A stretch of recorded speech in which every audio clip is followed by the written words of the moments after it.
A palavra de hoje, eu queria que você abrisse lá em Lucas 9, de 57 a 62. Nós vamos falar muito da palavra entre ser membros ou discípulos. Eu quero que ao final do culto, você se identifique. Você é membro ou você é discípulo? Tá? Não precisa falar para mim, não. Que o Senhor fale no seu coração se você é membro ou se você é discípulo de Jesus, né? Então, a palavra está lá em Lucas 9, 57 a 62, diz assim, no verso 57. Jesus estava indo assim pelo caminho e um homem lhe disse: eu te seguirei aonde quer que fores. Aí Jesus respondeu: as raposas têm tocas, né? As aves do céu têm ninhos, mas o Filho do Homem não tem onde reclinar a sua cabeça. Aí ele disse a um outro: segue-me. Mas ele respondeu: permite que eu primeiro vá sepultar meu pai? Aí Jesus respondeu: deixa os mortos sepultar os seus mortos. Tu, porém, vai e anuncia o reino de Deus. Aí outro disse: Senhor, eu te seguirei, mas deixa-me primeiro despedir-me da minha família. E Jesus, porém, respondeu: ninguém que põe a mão no arado e olhe para trás é apto para o reino de Deus. Amém? Feche os seus olhos, curva sua fronte, vamos orar. Pai, muito obrigado, meu Deus, por esse dia que o Senhor nos permitiu estar aqui na tua casa, Pai. Muito obrigado por cada um que está aqui conosco, aqueles que estão visitando, aqueles que já são membros. Mas hoje o Senhor está dizendo uma palavra: quem é membro e quem é discípulo, Pai. Isso é muito importante, porque a tua palavra, o Senhor diz para os seus discípulos: ide fazer discípulos. Então, Pai, eu sei que é muito importante, porque nós temos uma obra, uma responsabilidade como igreja, aqueles que estão congregando nessa igreja, aqueles que estão se inclinados, Seu Deus, já está conosco. Pai, traz a direção, que o Espírito Santo venha revelar essa palavra aos nossos corações.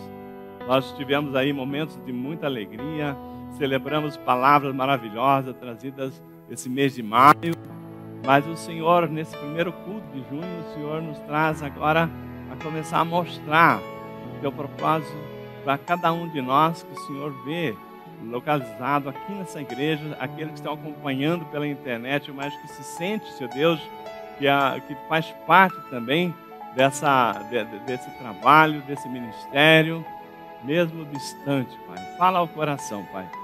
Revela a nós a Tua palavra, Pai. Nós queremos sair daqui nessa noite acrescentado desse conhecimento que o Senhor trouxe para nós. Queremos que o Espírito Santo revele, Pai. Usa-me, Deus. Eu te peço, já te agradeço, em nome de Jesus. Amém. Amém? Glória a Deus. Então, essa palavra aqui é muito interessante. Por que eu trouxe essa palavra? Porque conversando depois dos cultos aqui, a gente tem a oportunidade de estar com umas horas lá com o pastor Kamakura em casa, com o pastor Álvaro, sua esposa, com o pastor Rodrigo e tal. E nesses, não só os momentos que tivemos aqui, mas os momentos pós-curso, Deus está falando conosco. E falando assim desse momento que nós estamos vivendo das igrejas, né? Muitas pessoas estão, depois não estão, tal. E o pastor Kamakura, ele usou uma palavra que falou muito no meu coração, e depois essa palavra veio como direção para a gente refletir sobre ela. Que os discípulos são realmente aqueles que seguem, que estão com Jesus. Mas os membros, esses estão ou não estão. Porque não tem assim esse link, né, como tem o discípulo. Então é muito importante, não é assim, não vamos fazer nenhum corte, você é membro para cá, você é discípulo para lá, não. É só para a gente sintonizar, entender o que nós queremos, né, saber aquele chamado que nós temos. Eu tenho certeza que você sabe que Deus te escolheu, tem um propósito, né? Então, que essa palavra venha a nos trazer uma reflexão. se nós somos membros, né, ou se nós somos discípulos, né, se nós estamos seguindo, buscando a ser discípulos de Jesus. Aqui, essa palavra, ela traz 3 pessoas muito interessantes, né? 3 pessoas que procuram Jesus, né, que está ali em volta, e quando Jesus está caminhando, um deles chega e fala assim: Senhor, te seguirei para onde fores. Então, aquele ali, Jesus não perguntou para ele, falou assim: você quer me seguir? Né? Você quer caminhar comigo? Não, aquele ali, ele espontaneamente falou assim: ó, eu seguirei para onde fores. Aí Jesus falou assim: você tem certeza que você quer me seguir? Né? Você sabe o que é o seguir? Sabe qual que é o meu ministério? Né? As raposas têm tocas, né? Tem o seu refúgio. Os pássaros têm seus ninhos, mas o Filho do Homem não tem lugar nem para dormir. Você tem certeza, né, que é isso mesmo que você quer? Aí, há um outro. Esse, né, Jesus deu uma amostra assim, né, do que é ser discípulo, né? Olha bem o que você quer, né? Aí, o outro, Jesus falou assim: ó, agora você segue-me. Aí ele disse assim: olha, deixa eu enterrar meu pai. E aí, quando você vê essa palavra, né? Primeiro, deixa eu enterrar meu pai, né? Permita que eu enterre meu pai. E você vê a resposta de Jesus: deixe os mortos enterrar seus mortos. Vá e anuncia o reino de Deus. Você fala: mas que palavra pesada, que insensibilidade de Jesus. O pai dele morreu. E ele falou: não, nem enterrar o pai não vai dar tempo. Venha, que é urgente. Então, essa palavra, tem muitos estudiosos que entendem que não é bem assim essa leitura que nós fazemos à primeira vista. Porque no judaísmo, enterrar o pai é uma coisa assim que honra muito o filho que cuida do pai até a morte. Não é enterrar o pai, assim, o pai morreu, agora vamos ajudar a enterrar. É cuidar dele até que ele morra, está ali do lado, né? Então, isso aí é um outro entendimento, né? Então, não é bem assim: o pai está morto e agora precisa enterrar, não dá tempo de você ir lá no funeral do seu pai. Venha seguir, né? Então, não faz muito sentido essa... Mas, de qualquer forma, aí tem uma outra pessoa que fala assim: Jesus, eu quero te seguir, né? Não vou precisar esperar o meu pai morrer, ficar com ele, mas permita que eu vá, pelo menos, despedir da minha família, né? Então, esse outro, ele vem e fala: olha, vamos negociar aqui uma condição. Então, os 3, Jesus está falando da importância que é, da responsabilidade que é seguir Jesus, né? Não importa a interpretação que nós vamos dar a cada um deles, mas o importante é que Jesus conclui dizendo: aquele que põe a mão no arado e olha para trás, não é apto para o reino de Deus. Então, eu acho que essa frase, né, essa frase aí, é a frase principal desse tema, né? O ser apto para o reino de Deus, né, não contempla aquele que olha para trás. Então, esse tema, o olhar para trás, é a palavra-chave da nossa mensagem, para a gente entender bem a questão do discípulo, né? A importância que Jesus dá, a prioridade que ele coloca. A um, ele fala: você tem certeza que você quer ser meu discípulo? Né?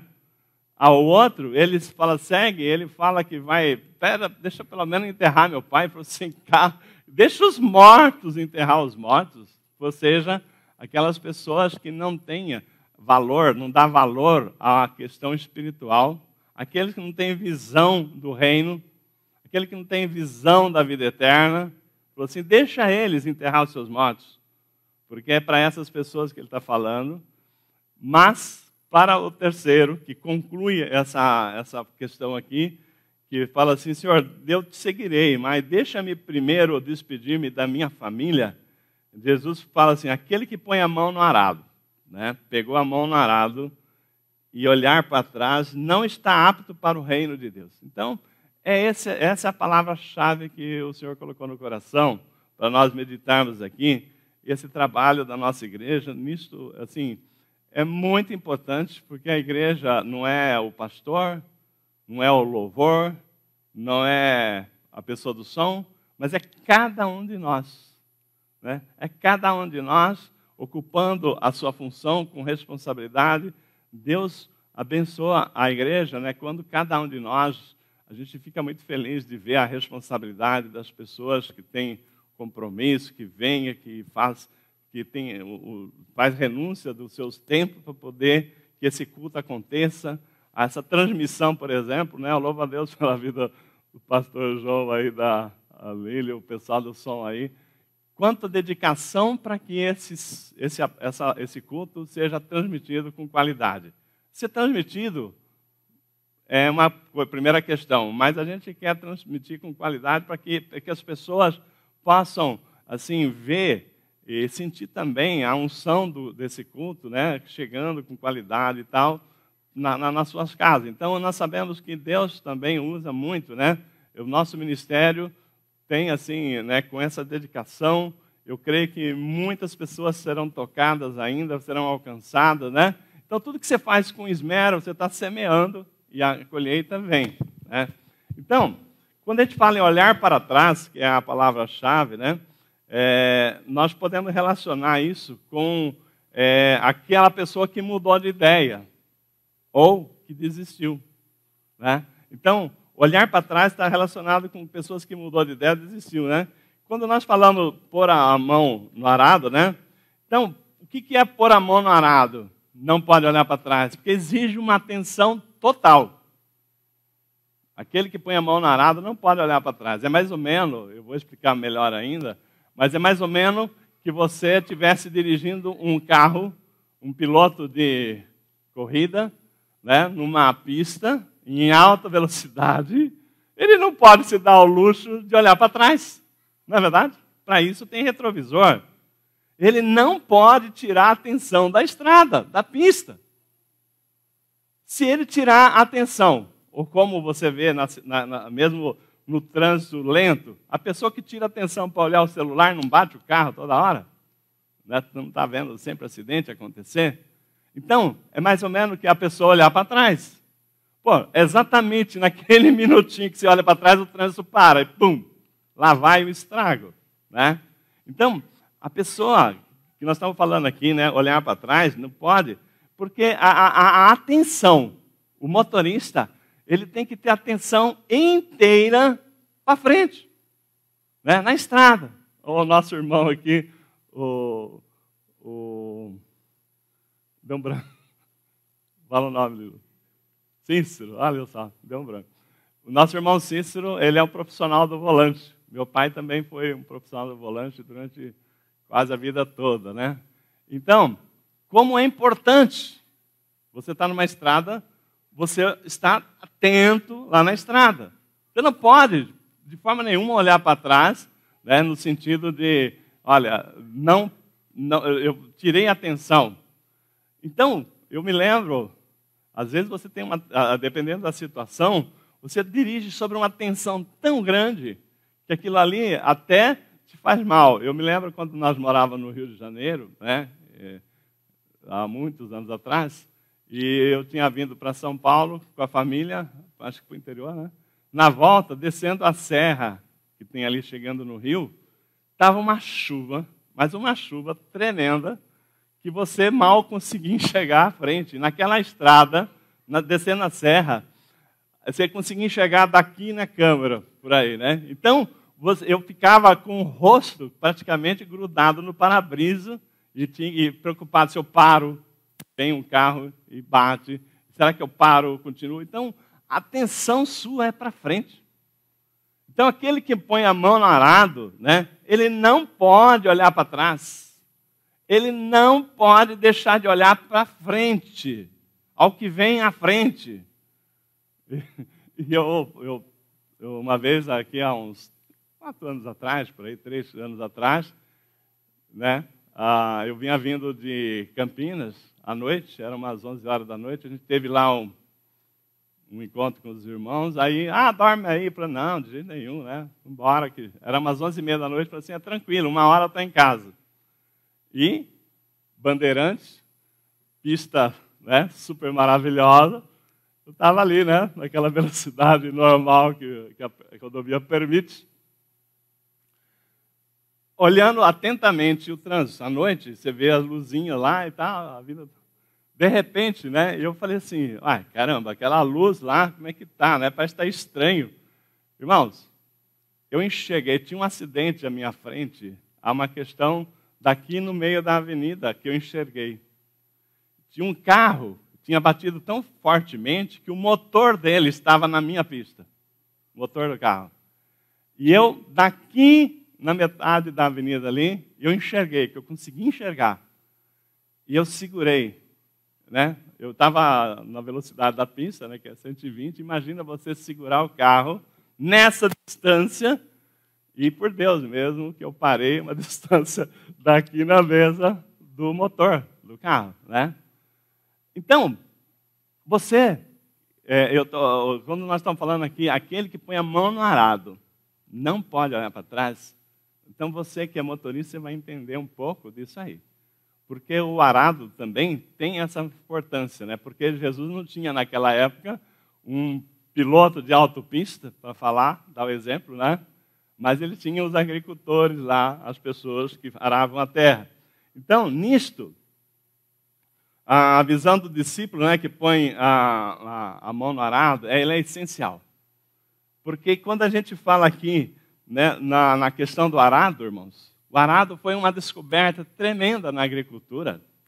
Tá? O arado foi uma descoberta tremenda na agricultura porque foi uma revolução. Por quê? Porque uma coisa é você pegar uma terra arada, que a terra está fofinha, e você preparar ela para plantar. Outra coisa é você ganhar um campo, que nem, por exemplo, quando eu era menino, né? Meu pai sempre trabalhando com agricultura, depois que ele vendeu o caminhão, às vezes nós arrendávamos um pedaço de terra para plantar a lavoura. E sabe como é que era a terra? Uma grama Mato Grosso. Vocês já viram falar de grama Mato Grosso? Aquela grama de campo de futebol, vamos pensar assim. Pensa numa grama Mato Grosso, que estava lá, um pasto, que era a grama Mato Grosso. Como é que você vai plantar naquela grama Mato Grosso? Não, calma.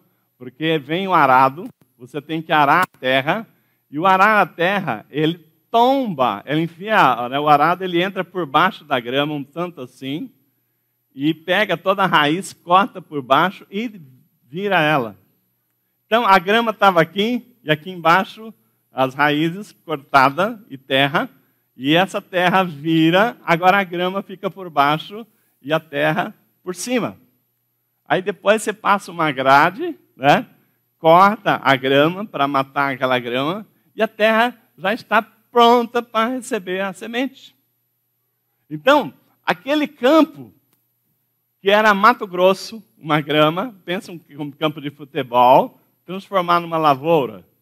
Como é que é? Vem o arado e o arado você joga a terra, vira, e a primeira coisa que você faz para transformar aquele campo preparado, aquele solo para receber a semente. Então, depois, para receber a semente, vem um outro tipo de arado, que eles chamam de chapinha, para fazer o sulco na terra. E tanto o arado, que é puxado com uma tração animal, hoje é tratores, né, máquinas possantes, mas eu vou falar da época de Jesus, que eram a tração animal, ou às vezes até uma pessoa puxando o arado. Ele tem que ter uma atenção muito grande. Por quê? Porque o arado, se você tirar a mão do arado, ele que está mergulhado na terra, ele sobe e ele tomba, não vai acontecer nada.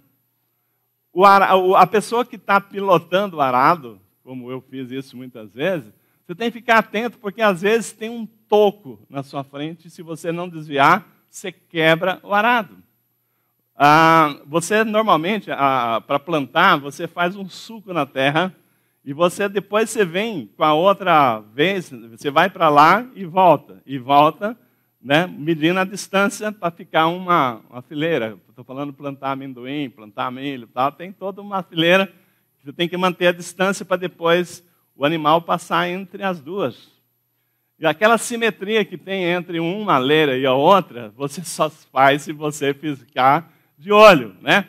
Que nem se você que é professora, você tem facilidade de traçar dois riscos paralelos bem retinho, né? Normalmente você usa uma régua.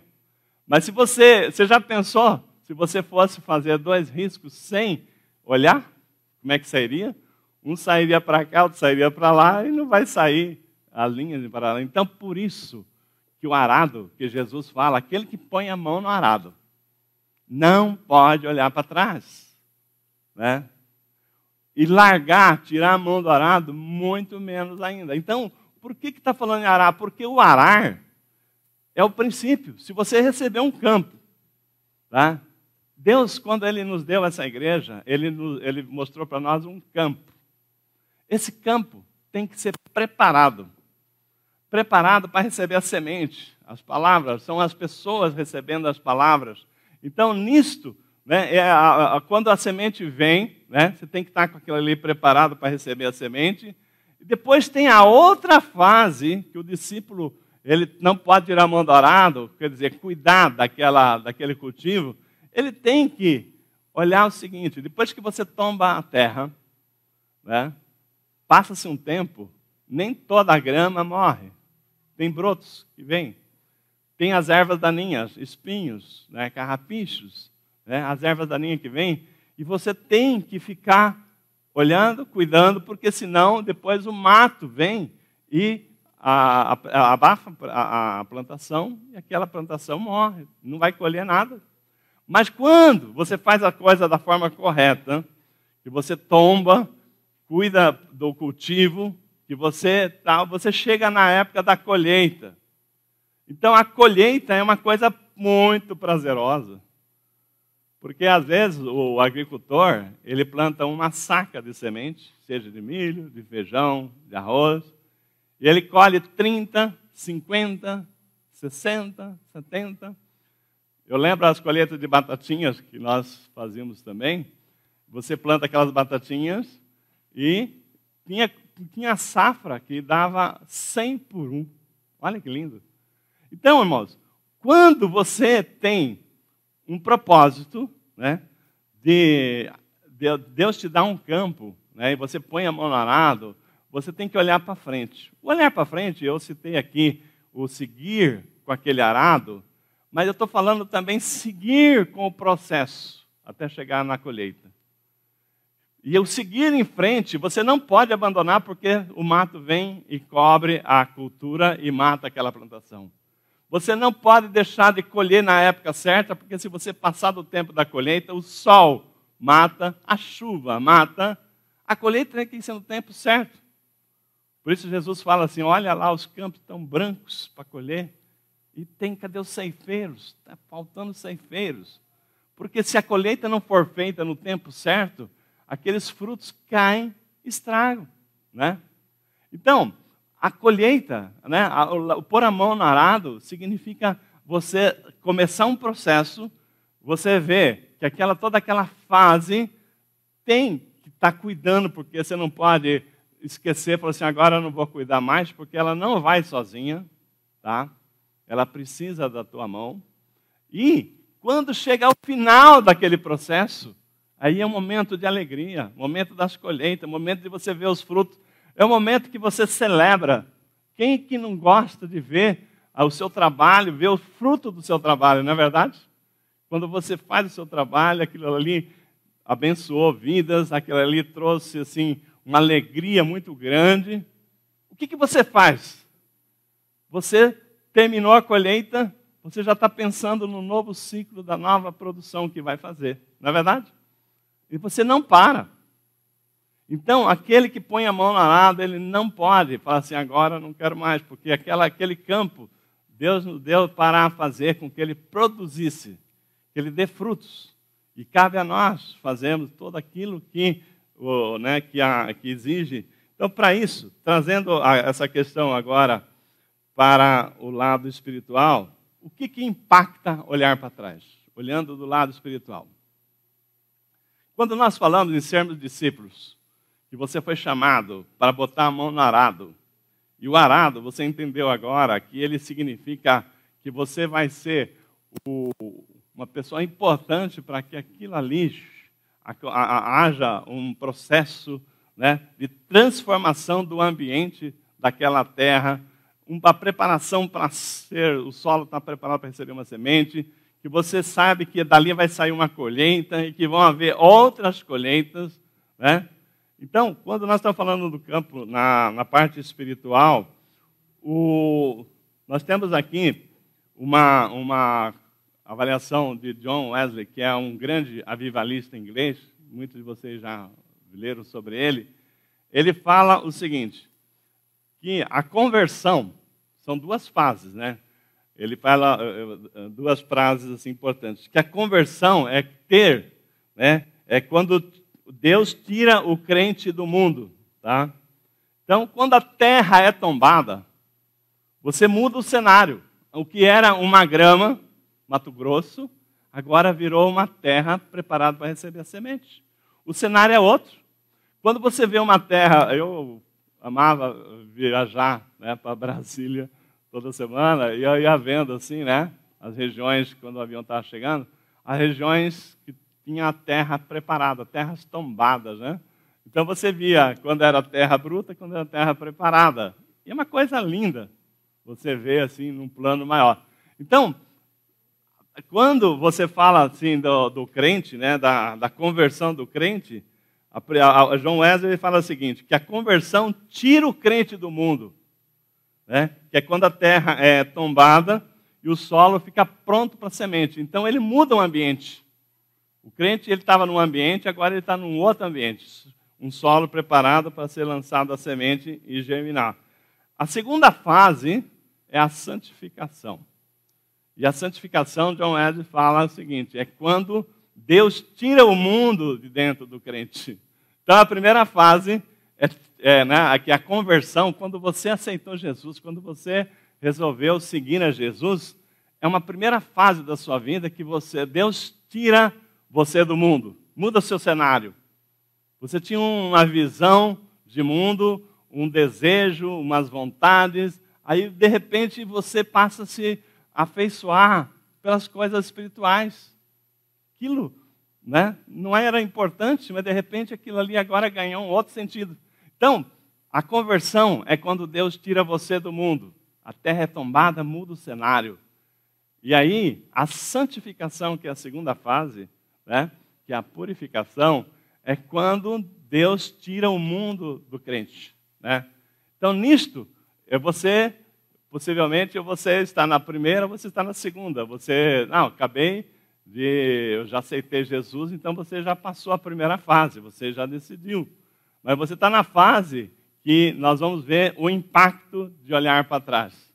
Seja você discípulo na primeira fase, que é quando Deus tira você do mundo e você tem um outro mundo, seja nessa fase da santificação, quando Deus tira o mundo de você, né? Quando Deus tira o mundo de você, é quando você está lá com a mão no arado, que você vê os brotinhos de ervas daninhas surgindo, que você tem que tirar aquilo ali, né? Senão aquilo que era para ser uma produção de um campo maravilhoso, você ter boas colheitas, você vai ver que a sua colheita, você trabalhou, e o fruto do seu trabalho não foi gratificante, né? Então, essa segunda parte é tão importante quanto a primeira, porque na segunda parte é onde a sua vida seja mais próspera.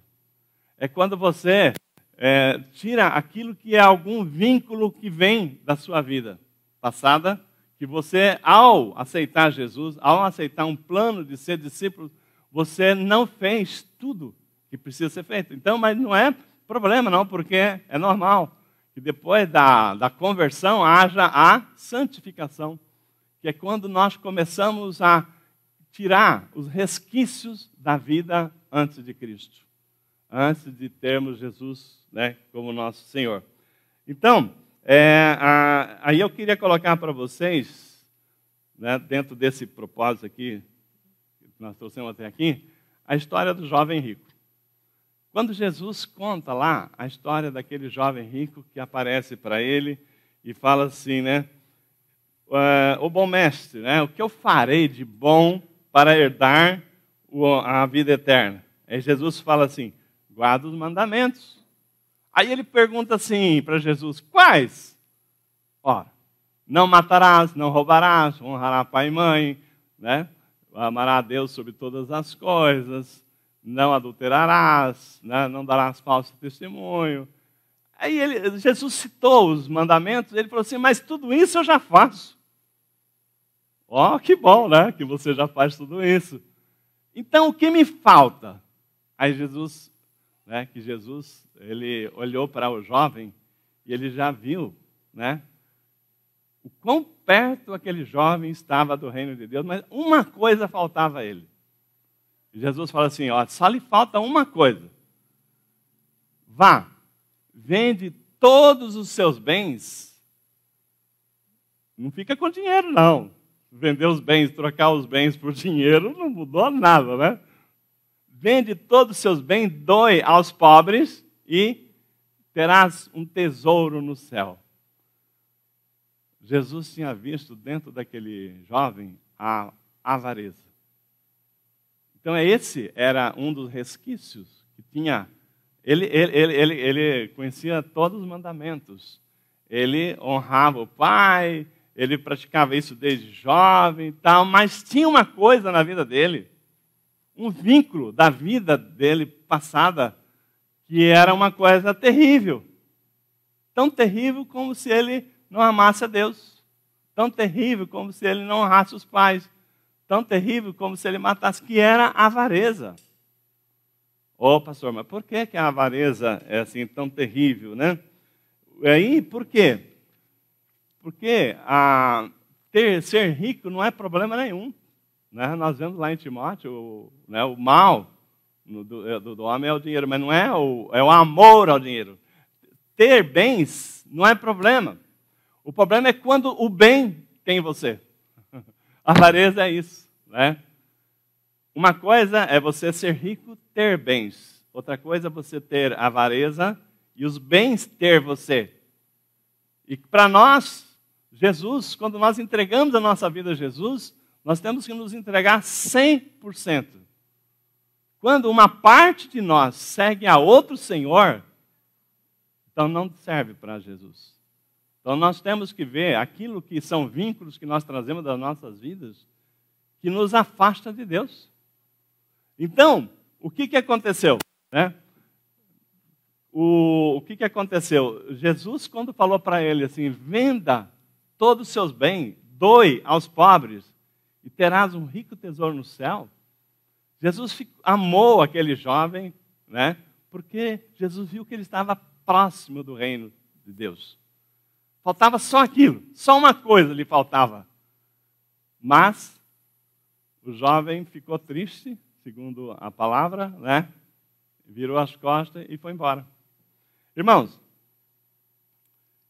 quando nós falamos aqui, né, que a santificação é arrancar o mundo de dentro da gente, uma coisa é arrancar a gente do mundo, transformar. Nós que éramos ali uma grama Mato Grosso, vamos chamar assim, né? Viramos uma terra tombada, uma terra fértil, preparada para receber a semente, que é a palavra de Deus, né? E começar a gerar uma colheita maravilhosa, ser prósperos aos olhos de Deus.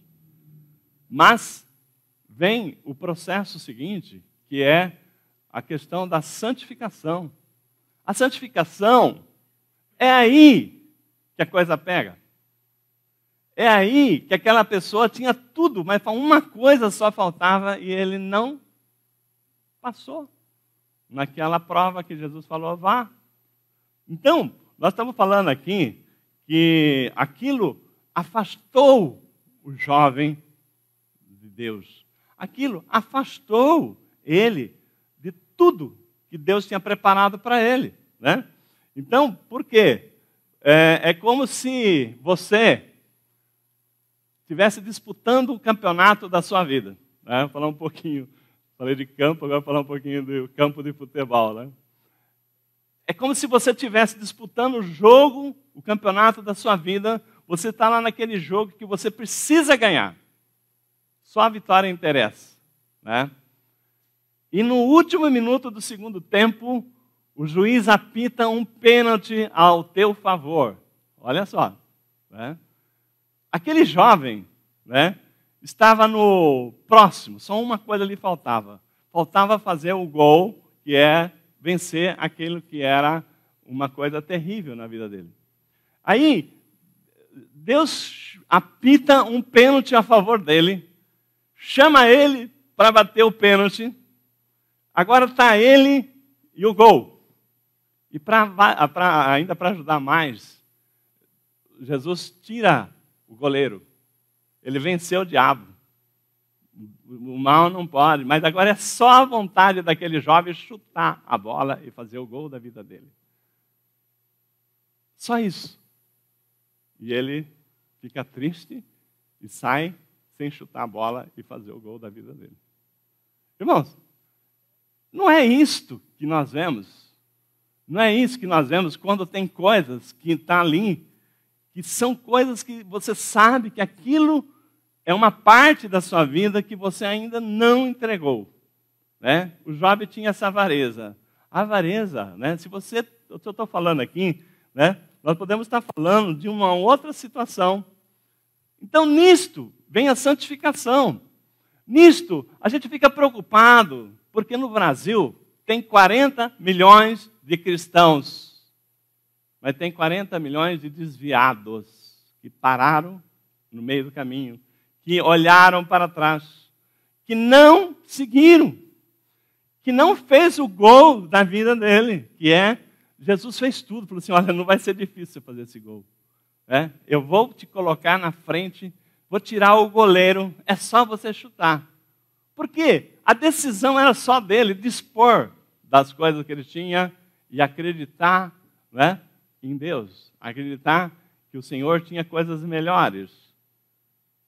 Isso acontece conosco quando Jesus nos chama, quando Jesus nos oferece um caminho, quando Jesus nos chama para pôr a mão no arado e que onde nós temos uma produção, temos uma colheita próspera pela frente, quando nós temos tudo e o Senhor fala assim, eu garanto a colheita, porque é Ele que faz a semente germinar, não somos nós só temos que fazer a nossa parte, né? E quando a gente está com a mão no arado, nós não podemos tirar a mão do arado, nós não podemos desistir.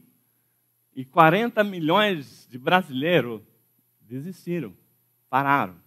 E nós temos que orar para que essas pessoas ainda voltem, né?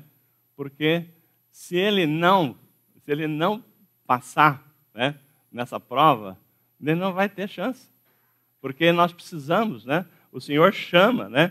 E isso aí faz parte da vida dele, ele vencer todo o mal. E Deus já venceu isso por nós. Eu lembro aqui a história da Marta e Maria. Lembra? Quando Jesus chega para Marta, fala, Marta, Marta. Essa passagem é muito conhecida, eu já preguei aqui. Você com certeza já ouviu. Marta. Era uma pessoa, eram duas irmãs de Lázaro, é uma pessoa super atenciosa, super responsável, super preocupada.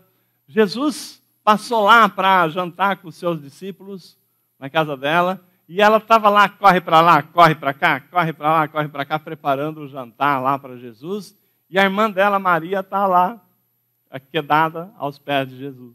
E ela falou, não é possível, eu com tanto serviço aqui, para poder dar conta de fazer comida para esse povo todo, e minha irmã lá, parada, sentada, escutando Jesus falar. Será que ela não está desconfiada? Será que ela não desconfia que eu preciso da ajuda dela aqui na cozinha? Será que ela não desconfia que é muita coisa para eu sozinho cuidar? Então, quem que não dá razão para Marta? Não, poxa vida, ela é uma dona de casa responsável. A irmã dela é uma baita de uma negligente, né? Você já fica com raiva de Maria, que está lá no pé de Jesus, enquanto a outra está se né, se ralando lá na cozinha. Aí Marta não aguenta e vai falar com Jesus. Fala, Jesus, você não está vendo isso? Você que é o onisciente, onipresente e tal. Você não está vendo isso, Jesus? Aí Jesus falou assim, Marta, você se inquieta com tantas coisas, mas uma só é importante.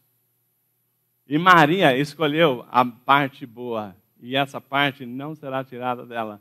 Então, Jesus está falando para Marta o seguinte, Marta, eu multipliquei os pães e os peixes, né? Eu fiz tantos milagres, você acha que eu preciso que você se esforce tanto para fazer o jantar? Né? Será que... Jesus fala para ela assim, né? A palavra que Jesus usa, ele fala assim, olha, muitas coisas, você anda inquieta por tantas coisas, mas uma só é importante. Né? Uma só é importante. E Maria escolheu a parte certa. Então, irmãos, será que às vezes nós não conseguimos entender que Jesus está falando que adianta nós correr para todo lado e não ter tempo para Jesus? Né? Que adianta a nossa vida ser uma vida para correr, para atender isso, para atender aquilo, porque eu sou ocupado com isso, sou ocupado com aquilo, e não tenho tempo para Jesus, para ouvir o que Jesus tem para nos falar, para ouvir aquilo que Jesus está falando. Olha, as coisas estão chegando muito perto, os sinais estão batendo a porta. Vocês não estão vendo os sinais? Né? Será que não estão vendo sinais? Então, uma coisa importa, e me preocupa, irmãos, né? Que nós tenhamos, assim, Deus mandando a palavra, mandando a direção, e às vezes poucas pessoas atentas àquilo que Jesus está falando. Mas nós temos que falar. Nós não podemos, assim, nos desanimar, né? Pelo contrário, essa palavra está sendo gravada, e eu não desisto. As pessoas que não vieram aqui vão receber essa mensagem e vai ouvir o que Deus falou para mim no meu coração. Que uma coisa importa e nós não podemos deixar essa coisa de lado. Uma coisa importa.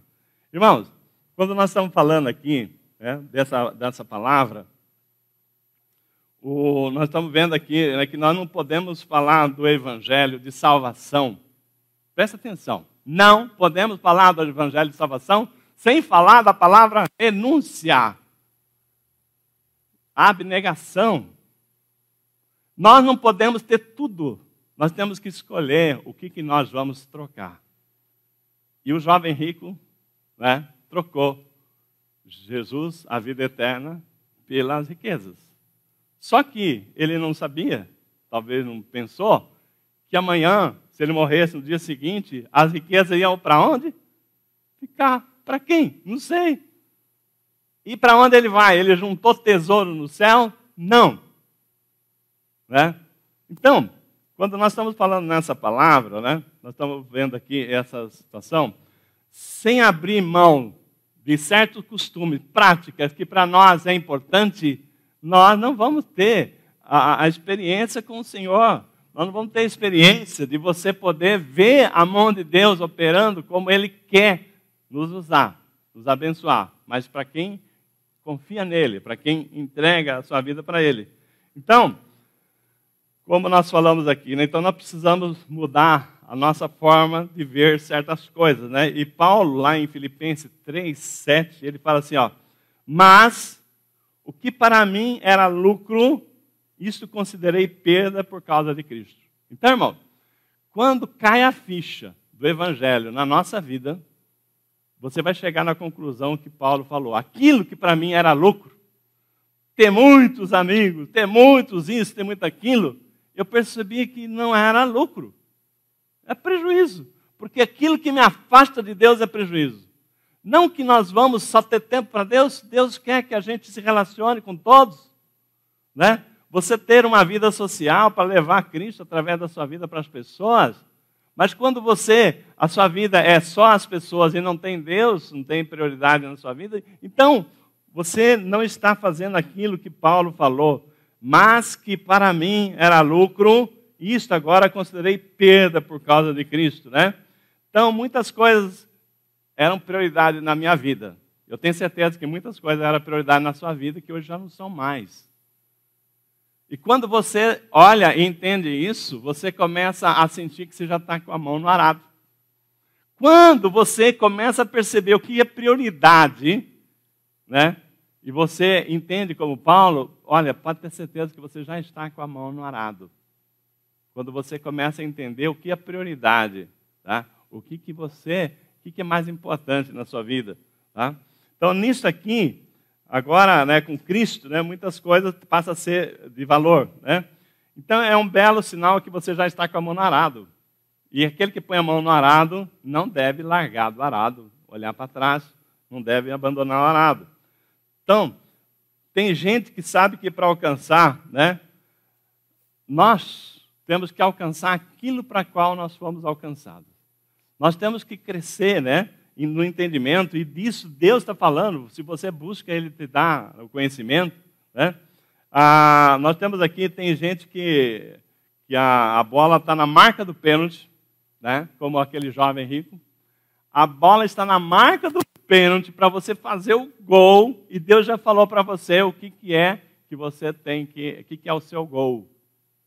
Tá? Eu não sei, mas você sabe. Tem pessoas aqui que Deus já falou, o seu gol, uma coisa lhe falta. Às vezes uma coisa pode ser uma coisa e meia, duas coisas. Mas assim, nós já, assim como aquele jovem já tinha passado a fase da conversão. Ele já amava a Deus, honrava o Pai, fazia tudo, mas uma coisinha só faltava para ele. E ele não venceu.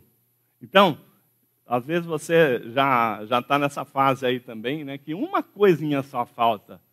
Ou se uma coisa pode ser duas coisas, três coisas, mas Deus já falou o seguinte, a bola vai ser colocada na porta do gol, é só você chutar. Eu vou até tirar o goleiro para não atrapalhar você fazer o gol, né? Porque ele já venceu o diabo, ele já venceu o pecado, é só você declarar Jesus, né? O poder do sangue de Cristo tem para te livrar você de todo mal, submeter a Deus e resistir ao diabo, ele fugirá de vós, né? Então nós temos a certeza que a vitória é nossa, irmãos.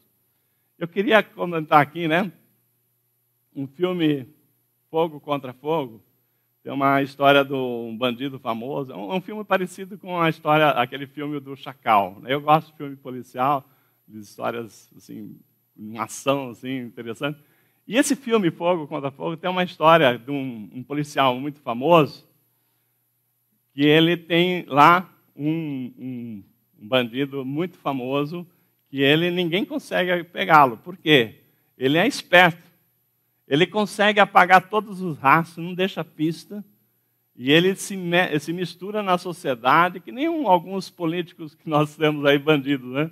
Que faz a coisa tão bem que não deixa rastro. Né? Nunca ninguém consegue provar. Mas, enfim, aí aquele policial falou assim, um dia você vai falhar e eu vou te pegar. Um dia você vai ser preso. Um dia a justiça vai prosperar. E ele falou assim, não, vocês nunca vão me pegar, por quê? Eu tenho uma regra de ouro. E a regra de ouro que ele fala é o seguinte, né? Toda vez que eu estou numa situação, que eu percebo isso aqui, eu tenho 30 segundos para tomar uma decisão de largar tudo, para não perder a liberdade, para não ser preso, para não ser envolvido. Então, imagina você, que a pessoa tem lá milhões de dólares, milhões em ouro, milhões em propriedade, e ele fala o seguinte, olha, você tem que abrir mão disso, senão isso vai ser uma prova contra você. Ele tem 30 segundos para falar assim, não é mais meu, já passei para outra pessoa. Você está entendendo? Ele falou assim, nada me prende. Em 30 segundos, eu me desfaço de tudo quanto for de valor que eu tenha conquistado, para eu não perder a liberdade, para eu não ser preso e condenado. Então, aquele bandido lá, né, no personagem, ele falava, nunca vocês vão me pegar. Só que um dia, ele se apaixona por uma mulher. E o amor daquela mulher, quando ele tinha que desfazer dela para não ser pista contra ele, ele não teve coragem e ele foi preso. Né? Então, o que eu estou falando aqui? Eu estou falando que, nesse jeito, nós, né, sabendo que aquilo ali traz uma acusação contra nós temos que ter essa decisão dessa regra de ouro. Nada que me afasta de Deus, que me tira a minha liberdade que Deus me deu, vale mais do que a liberdade de estar com Cristo. Nada. E eu tenho 30 segundos para a hora que eu perceber que aquilo está me afastando de Deus, eu falar, não me afasta mais. Aquilo ali não vai me estragar mais a paz que eu tenho no meu lar. Aquilo ali não vai me atrapalhar nos planos que Deus tem na minha vida. Então, se nós tivéssemos esse entendimento de a hora que perceber que aquilo ali é nocivo, que você está correndo risco, você está afastando Deus da sua vida, e você fala, não, eu tenho 30 segundos, eu me desfaço de tudo para que eu tenha 100% de Deus na minha vida. Então, nós temos aqui essa situação da renúncia, abnegação. Você abriria a mão do seu emprego se o seu patrão falasse para você fazer uma coisa que seria um crime, uma coisa ilícita, prejudicar alguém, fazer um mal para alguém? Então, se você tem esse entendimento, falou assim, não, jamais eu vou fazer uma coisa consciente, porque eu creio no Deus Todo-Poderoso que Ele vai me dar outro emprego. Né? Nós já vimos um filme assim, né? Que a pessoa estava fazendo um teste com a pessoa, né? Não lembro o nome do filme. Mas, irmãos, estamos caminhando para o fim aqui, tem um testemunho de um ex-assaltante, um ex-traficante, uma pessoa terrivelmente, né? Uma coisa real que estou falando aqui, e hoje ele é pastor. E ele deu um testemunho dizendo o seguinte, que ele era daqueles bandidos da pesada mesmo, que roubava, assaltava banco, matava e tal. Um dia, ele estava para fazer um grande assalto. Ele estava em 10 numa van. E ele era um dos principais do grupo lá. Muito dinheiro. O cara estava super rico, porque só chegar lá, botar a arma e pegar o dinheiro, né? Quem que não fica rico, né? Aí, um dia, ele estava no carro, esperando dar o horário para eles entrar em ação. Passou uma pessoa de uma igreja e entregou para ele um papel, né, falando do amor de Cristo, que ele quisesse conhecer mais, que ele fosse à igreja tal. E naquela hora, uma voz falou para ele, a voz do Espírito Santo falou assim, olha, esta é a sua última chance.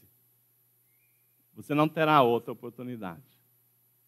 Essa é a última chance. Então, quando ele entendeu que aquele papel, chamando ele para Jesus, que é um folheto, isso é coisa real, não é nada de ilustração, não.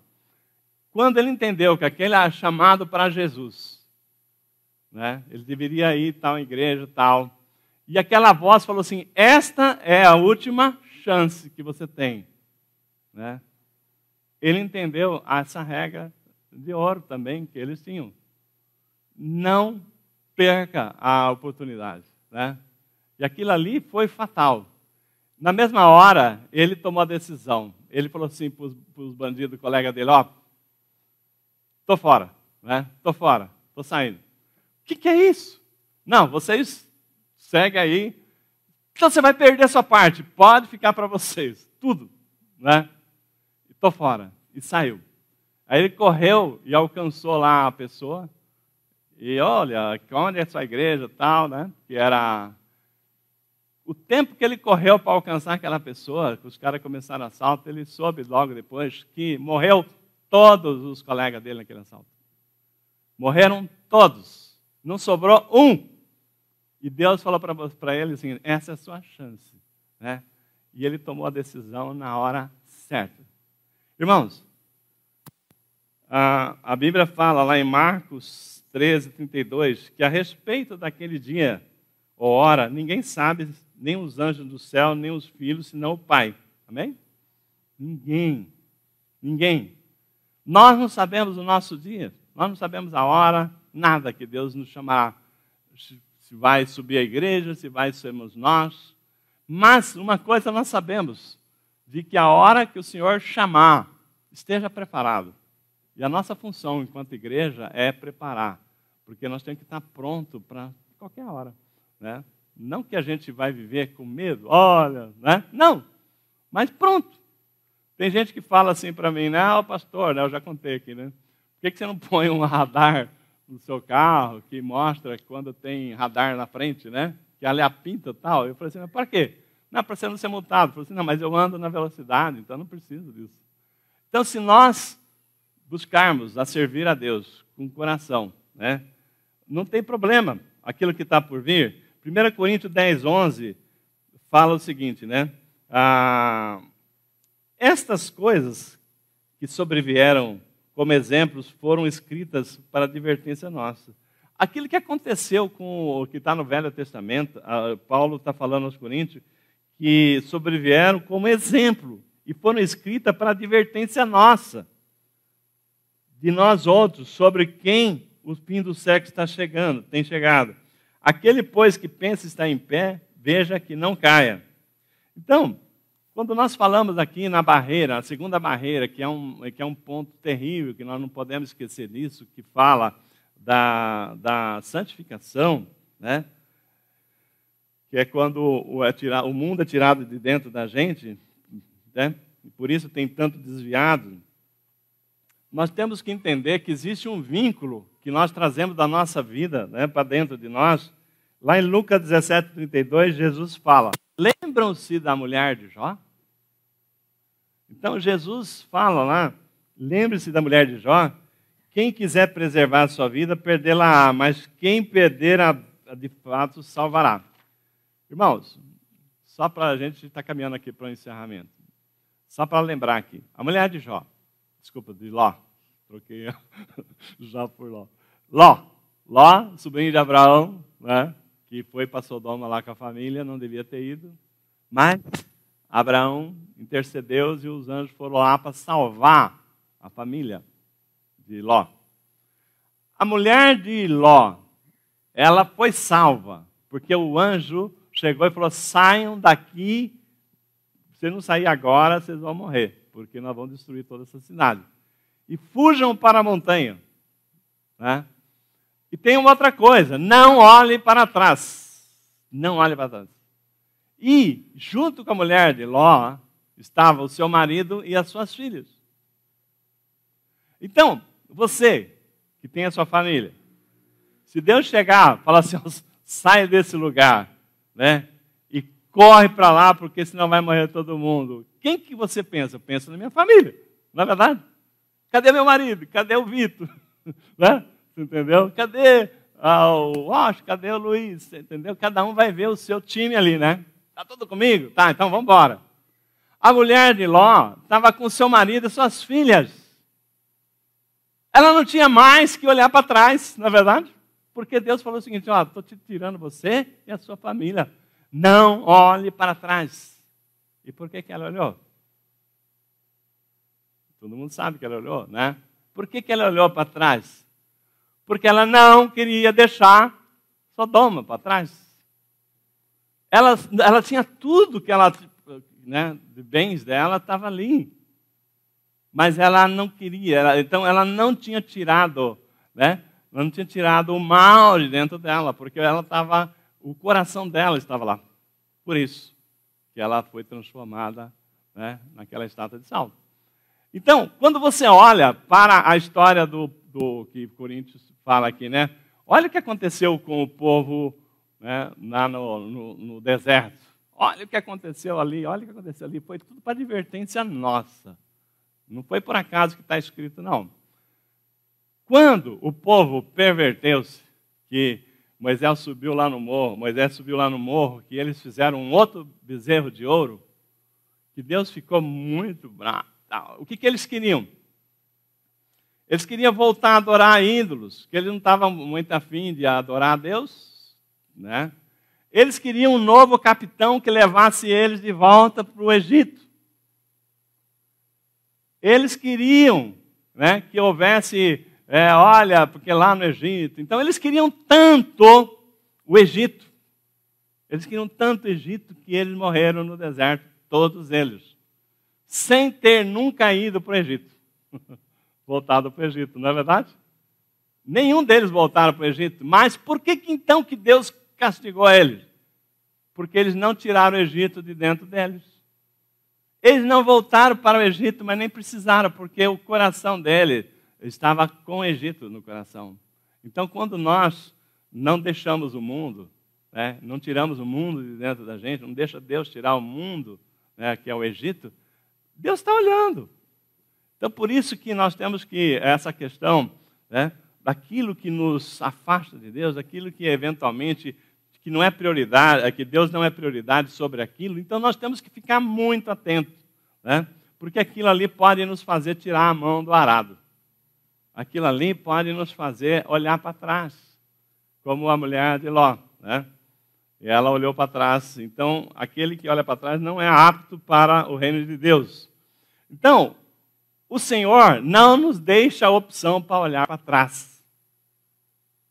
O lavrador, quando põe a mão no arado, é só olhar para frente.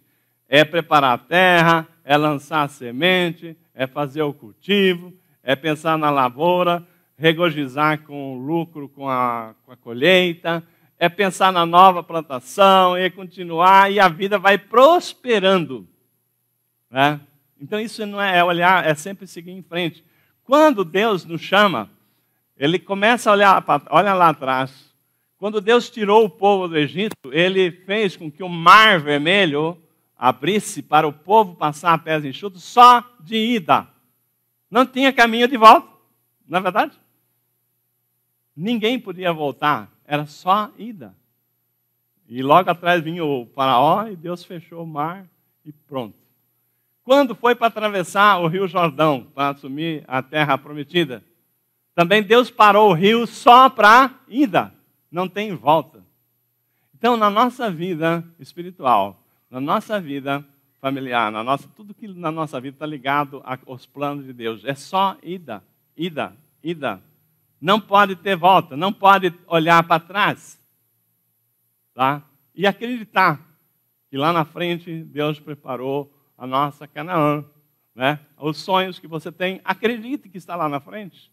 Não desista, não olhe para trás. Né? Então, quando nós falamos nisso, nós lembramos aqui a passagem de Paulo, Filipenses 3,13, que fala, esquecendo-me das coisas que para trás ficam, prossigo para o alvo, que é a soberana vocação em Jesus Cristo. Então, aí para nós fecharmos mesmo aqui, e já preparar para a ceia do Senhor, 2 Pedro 1, de 10 a 11, vamos ler. Irmãos, tem muitas vezes a gente vê a palavra e fala assim, não, uma vez salvo, salvo para sempre. Mas existe a conversão, existe a santificação. E quando a palavra diz que ser fiel, né, e terá até a morte, e terá a coroa da justiça, por que ele fala ser fiel até a morte e não ser fiel só na hora que você aceitou Jesus Cristo? Né?